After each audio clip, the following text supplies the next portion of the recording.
So picture this. Imagine driving into this heavily wooded area. It's 2 a.m, and you were looking for an abandoned house to meet some stranger, a guy wearing sweatpants who demanded off the books cash from you. Just unbelievable. And the craziest part of all of this, you're doing it willingly. Like, your own internal anxiety has totally convinced you that walking right into this obvious trap is somehow the only way to survive. It's a terrifying scenario, but it perfectly illustrates how fragile our perception of reality gets when paranoia just kind of takes the wheel. Yeah, exactly. Yeah. Welcome to today's deep dive, everyone. Today we are looking at what happens when the human mind turns the concept of surveillance against itself. It's a heavy topic. It really is. We've got a stack of 3 incredible first-hand source accounts involving private investigators. No Hollywood glamour here, no James Bond. Right, no trench coats or magnifying glasses. Nope. These come from a woman who hired a PI, a man who literally walked into a PI's trap, and a licensed PI who got caught in a client's total delusion. Our mission today isn't just to tell you some scary stories. Though they are definitely unsettling. Oh, absolutely. But we're going to use these sources to decode the behavioral science of stalking, the mechanics of paranoia, and what happens to the balance of power when someone decides to meticulously watch your life. The overarching theme in all these accounts really is the manipulation of reality. I mean, private investigation is, in theory anyway, about uncovering objective facts. Right, facts. So these sources reveal that surveillance is incredibly subjective. It frequently acts as a mechanism for control. Either the target, the investigator, or the client is operating inside a totally fabricated version of the truth. Well, let's start with a fabricated truth that was designed to completely overwhelm a target. Our first source account centers on a woman named Sue. Okay. So Sue is a bartender in her 20s, super confident, trying to build her own startup company from the ground up. Sounds very driven. She was. And she had this regular customer at the bar named Steve. And Steve, he projected this very specific, aggressive aura of wealth. The classic flashy guy. Exactly. He's driving a Corvette to the bar, wearing these high-end business suits, always peeling off crisp bills to pay for everyone's drinks, like big shot energy. Right. He was about 10 years older than her, and they went on a few casual dates, but Sue eventually decided they were better off as friends. Which is a crucial decision, setting that boundary, because predators who use wealth as a facade, they're usually seeking a very specific power dynamic. They want control. Yes, exactly. They aren't looking for an equal partner, they're looking for a dependent. And that becomes so clear when Sue's business hits a wall. Her initial startup funding just dries up. Oh no. Yeah, she's desperate. And right on cue, Steve swoops in. He offers to be her angel investor. Of course he does. She takes the money, and the dynamic instantly flips. Like overnight, Steve isn't just buying equity in a company. He's establishing this Ponzi scheme of emotional leverage. The money is a weapon now. A total weapon. He starts being mentally abusive, blowing up her phone 24/7. And it gets violent. When she goes on a date with another man, Steve follows them to a bar and literally punches the guy unconscious. I mean, he's enforcing a coercive monopoly over her life at that point. Right. By becoming her financial savior, he honestly believes he has purchased her autonomy. So when she exercises that autonomy, like by dating someone else, he views it as a theft of his property, which triggers the violence. It's just sickening. And it escalates into this suffocating psychological warfare.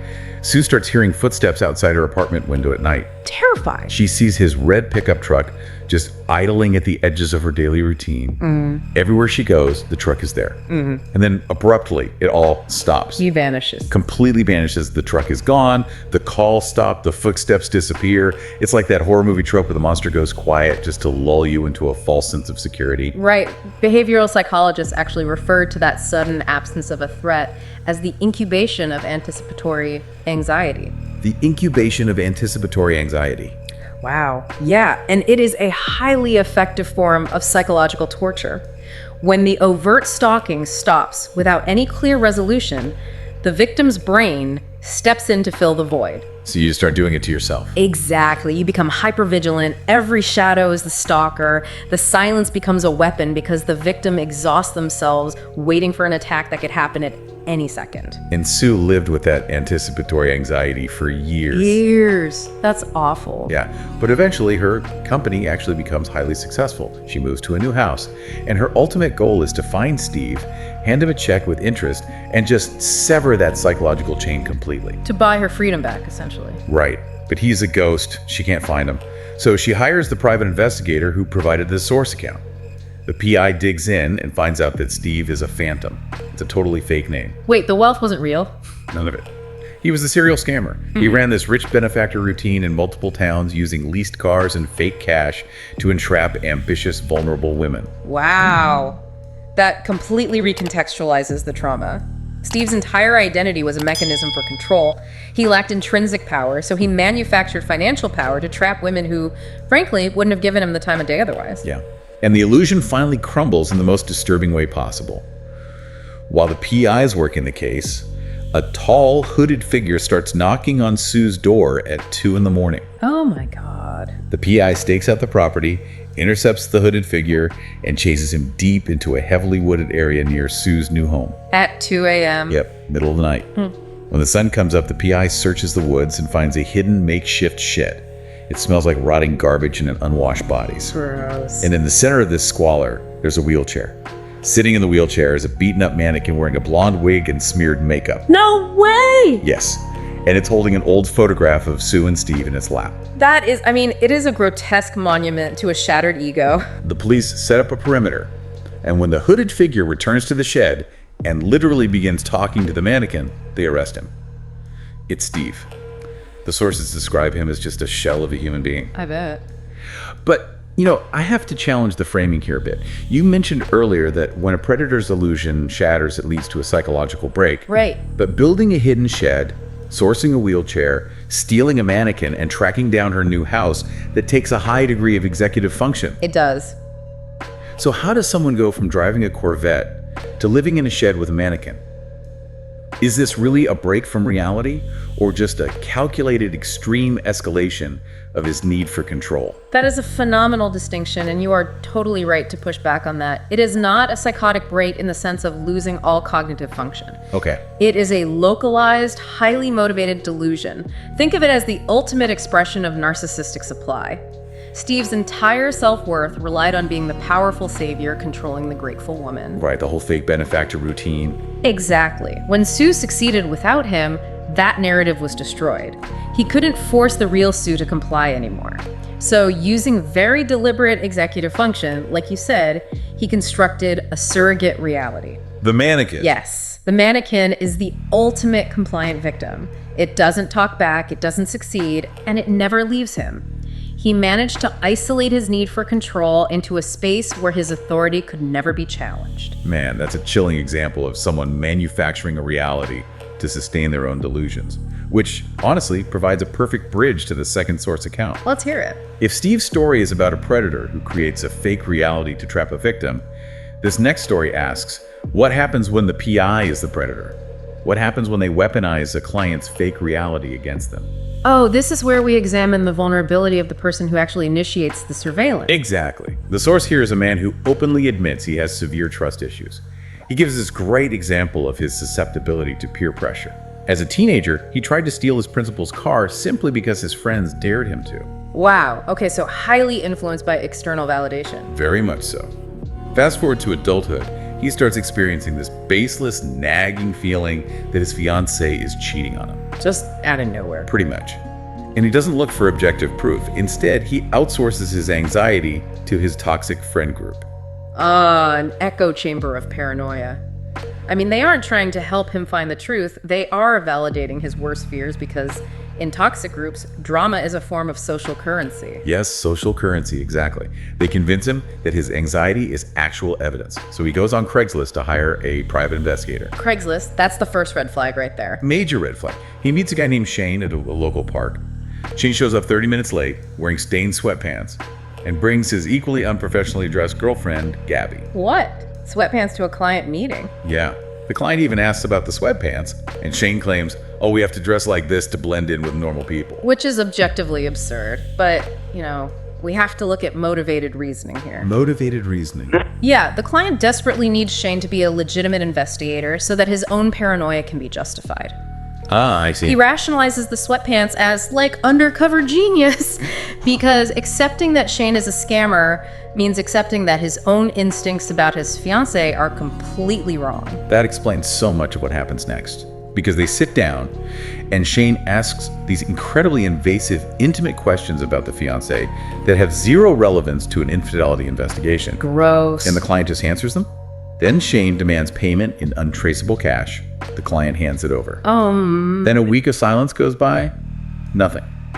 Then, at 1:16 a.m., the client's phone buzzes. It's an unknown number. It's Shane. Of course it is. Shane claims he has a new phone and vital news that absolutely cannot wait. He tells the client to drive to a specific address immediately and bring the rest of the cash. Consider the environmental factors here. It is past 1 a.m. His fiancée is asleep in the same bed next to him. There is zero logical probability that an active infidelity event is occurring at that exact moment. Not at all. Yet the client gets in his car and drives to the address. It is a completely dark, abandoned-looking house. No, don't go in. He texts Shane. Shane replies, "The door's unlocked. Come inside." The client steps into a pitch-black hallway. This is so hard to listen to. Another text arrives. "I hear you upstairs. We're in the basement office. Take the door on the left and come down." This is the exact anatomy of an ambush. They are actively isolating him physically while keeping his cognitive load so incredibly high that he can't process the danger. The client opens the basement door. It's just a dark abyss. A final text comes through. "Are you coming down or are you just going to stand there all night?" He has to run. Finally, the client's survival instinct kicks in. He snaps out of it, turns around, sneaks out, and drives away. As he flees, he gets one last text. "Good for you, buddy. Take care." And then the number is immediately disconnected. Now, it is so easy to judge this guy. I mean, you're meeting a guy in sweatpants off Craigslist, paying him cash. At what point do you stop and say, wait, am I the mark here? How do you walk into a pitch black house at 1 a.m.? It is so easy to judge until you understand the behavioral science of hyperarousal and the sunk cost fallacy of anxiety. Okay, unpack that for me. Put yourself in that mindset. When you are consumed by severe paranoia, your brain perceives uncertainty as a massive life-threatening stressor. Resolving that uncertainty becomes the brain's top priority, completely overriding external environmental threats. So the anxiety of not knowing is actually processed as a bigger threat than walking into a dark basement. Precisely. His brain was screaming, if we just go down those stairs, we will finally have the answer and this agonizing feeling will stop. Wow. And added to that is the sunk cost fallacy. He had already paid the cash, he had already exposed his intimate secrets, he had already driven across town at 1 a.m. Right, he's fully invested. Yeah. To turn around means admitting he was conned, which is a massive blow to the ego. Scammers understand this mechanism intimately. They don't just target your wallet, they weaponize your desperation for closure. And that text at the end? The good for you, buddy. That is the predator acknowledging that the prey finally broke the psychological spell. They knew exactly what they were doing. It is a terrifying realization that our own minds can be hijacked to walk us right into a trap. We've looked at a dangerous target and a dangerous PI. Now let's look at what happens when the PI is legitimate, but the client is completely detached from reality. This is going to examine the institutional power of surveillance. It asks what happens when delusion is backed by a professional credential. Exactly. The source is a woman who relocates to a new city right around February 2020. She's isolated, so she uses dating apps just to build a social network, meet some people. Makes sense. She goes on 3 casual dates with a guy named Wade. He's smart, he's handsome, but she notes that his vibe was consistently off. That gut feeling. Right. She doesn't force a connection, communication naturally fades out, and they just move on. A very standard end to casual dating. Standard to her, but clearly a narcissistic injury to him. Absolutely. Because weeks later, she starts dating a new guy named Paul. Simultaneously, she notices a gray SUV with dark tinted windows lingering outside her home. Oh no. Then she goes to the grocery store, and a tall man with slicked back hair and sunglasses is just watching her from the end of an aisle. This is escalating quickly. The tipping point happens when she is on a coffee date with Paul. She looks out the cafe window, sees the gray SUV, scans the interior of the shop, and makes direct eye contact with the slicked hair man sitting in the corner. The surveillance has transitioned from covert to overt. This is usually designed to induce paranoia in the target. She panics. She abandons the date and takes these evasive driving routes home, but the SUV tracks her right to her driveway. That is terrifying. She texts Paul in tears. Paul drives over and says, "That's it, we're calling the police." The cops arrive, they walk up to the gray SUV, and the slicked hair man calmly rolls down his window and hands over his credentials. He is a fully licensed, heavily vetted private investigator. Which completely legally paralyzes law enforcement. Yes. The police tell her, look, he has a license, you are in public, there is nothing we can legally do to stop him. And they just drive away. Leaving her totally exposed. She is left feeling hunted and entirely unprotected. Weeks later, she and Paul are hiking deep in a state park. They are miles from the trailhead. Okay. Suddenly, they hear boots sprinting through the brush. Bursting out of the tree line is Wade, the guy she went on 3 dates with months prior. Oh my God. He lunges at her, screaming about her being unfaithful, but saying he is willing to forgive her if she comes with him. Paul tackles Wade, subdues him, and they manage to call the authorities. It is an incredibly violent escalation of coercive control. But the twist in the source material is staggering. Wade didn't follow them into the woods. The private investigator didn't tip Wade off. In fact, the private investigator is the reason she escaped. Wait, really? Explain how that mechanism worked in the background. Wade had hired the PI, constructing this elaborate lie that he and this woman were in a serious long-term relationship, they lived together, and he needed proof she was cheating. Oh, wow. But as the PI tracked her, he realized her daily routine completely contradicted Wade's narrative. The PI recognized the signs of a stalker.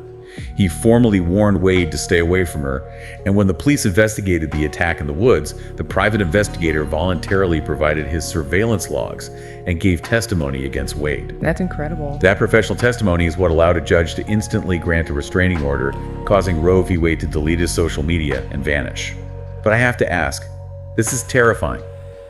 Does this mean anyone out there can just hire a professional to track you, even if they only went on 3 Tinder dates with you? Unfortunately, yes. This is a profound case study in narrative fabrication, and it highlights a massive ethical loophole. Wade had to cast himself as the victim of infidelity. To justify it to himself. Right. By hiring a professional, he was attempting to launder his delusion through a legitimate institution. If a licensed PI is taking his money and doing the work, Wade's brain interprets that as validation. He thinks, I am not a stalker, I am a wronged partner seeking justice. It's a complete alternate reality. It is an extreme form of cognitive dissonance that justifies the violence in the woods. The system worked here only because this specific PI had a strong moral compass and recognized the client's delusion. Right. Because otherwise the police couldn't do anything. Exactly. Surveillance is just a tool. It has no inherent morality. It is a neutral magnifying glass. But if you hand that magnifying glass to a predator, it becomes a weapon of mass psychological destruction. When we pull all 3 of these source accounts together, a very clear map of human behavior emerges. We see how power is manufactured through fake wealth, how paranoia is exploited through fake authority, and how professional tools can be weaponized by fake narratives. And in every single instance, the mechanism that either trapped the victim or saved them was the interpretation of data. Which brings us to the concept of the gut feeling. Yes, crucial. In the first story, Sue felt suffocated before the violence even started. In the second story, the client felt sick to his stomach handing over the cash in the park. In the third story, the woman recognized Wade's off vibe immediately. We often dismiss these feelings as irrational, but behavioral science tells us that your gut feeling isn't magic, right? No, not at all. It is a highly evolved survival mechanism. Neuroscientists call them somatic markers. Somatic markers. Yeah. Your brain is a massive pattern recognition engine. It processes millions of microexpressions, tonal shifts, and environmental inconsistencies subconsciously. So it's seeing things you aren't actively noticing. Exactly. When a situation is dangerous, like a guy in sweatpants demanding cash, or a date who pushes boundaries too fast, your conscious mind might try to rationalize it away using social politeness. But your subconscious mind recognizes the threat pattern and sends a physical stress signal to your body. That tight stomach feeling. Yes, that off vibe is your brain screaming at you that the data doesn't add up. So when we analyze these deep dives, the most actionable intelligence you can take away is to stop letting social politeness override your somatic markers.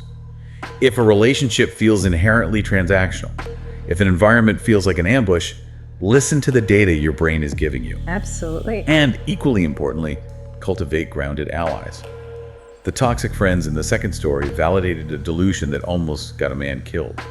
Paul, in the third story, provided an anchor to reality that literally saved a woman from being abducted. The people you surround yourself with act as the calibration for your own internal reality. It's so important. Yeah. But there is one final, larger implication here that we really need to consider to wrap this up. What's that? We have spent this time analyzing how individuals weaponize surveillance against each other.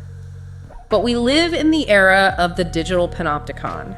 Every time you use a credit card, ping a cell tower, or scroll through a social feed, you are generating an exhausting amount of surveillance data. We are constantly leaving breadcrumbs. We are leaving entire bakeries. And if these source accounts prove anything, it is that raw data is meaningless without context. The danger isn't just that the data exists. The real danger lies in who is interpreting your data and what narrative they are trying to construct about you. Wow. If anyone with a few $100s can legally hire someone to sit outside your house and build a profile on your life, how well do you really know who is paying attention to the details of your life? That puts a completely different spin on the phrase data privacy. Next time I see a gray SUV with tinted windows, I am definitely paying closer attention to my surroundings. Same here. Thank you for joining us on this deep dive. We hope this look into the mechanics of paranoia and control gives you some new mental frameworks to protect your own reality. Keep questioning the narratives around you, listen to your pattern recognition, and stay curious.